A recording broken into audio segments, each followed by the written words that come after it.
আপনারা খেলেন তো এই খেলা দেখে আনাস রাদিয়াল্লাহু তাআলা আনহু ভুলে গেলেন যে বিশ্বনবীর জামা আনতে হবে। উনি ভুলে যে উনিও দাঁড়িয়ে খেলা দেখতে শুরু করলেন। এখন ঘন্টার পর ঘন্টা যায়, আনাসও আসে না, জামাও আসে না। বিশ্বনবী ভাবলেন, হায় রে, আনাস মনে হয় ভুলে গিয়েছে, কি আর করা যাই, নিজের জামা নিজেই নিয়ে আসে। বিশ্বনবী বের হলেন জামা আনতে, বের হয়েই দেখে মদিনার গলিতে বাচ্চারা খেলতেছে, ওইদিকে আনাস রাদিয়াল্লাহু আনহু দাঁড়ান। বিষ্ণু সাল্লাল্লাহু কিছু বললেন না, যে উনিও আনাস রাদিয়াল্লাহু তাআলা আনহুর পাশে দাঁড়িয়ে খেলা দেখতে আরম্ভ করলেন। সুবহানাল্লাহ পড়বেন না? সাইয়েদানা আনাস খেলা দেখতে দেখতে দেখতে দেখতে দেখতে দেখতে হঠাৎ বিশ্বনবীর দিকে চোখ পড়ে গেছে। বিশ্বনবীর চোখের দিকে যখন সাইয়েদানা আনাস রাদিয়াল্লাহু তাআলা আনহুর চোখ পড়ে গেছে, সাইয়েদানা আনাস বলে, আমার কলিজাটা এখান থেকে এদিকে চলে আসছে ভয়ে। কিসে? ভয়ে।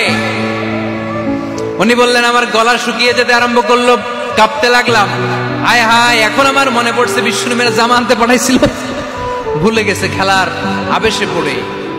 উনি বললেন, বিশ্বনবী আমারে ধমক দেন নাই, আমার গায়ে হাত তোলেন নাই, জামা আনতে পাঠাইছি, এখানে খেলা দেখতেছো এটাও বলেন নাই, বিরক্তিও প্রকাশ করেন নাই। বিশ্বনবী শুধু একটা হাসি দিয়েছেন, স্মাইল।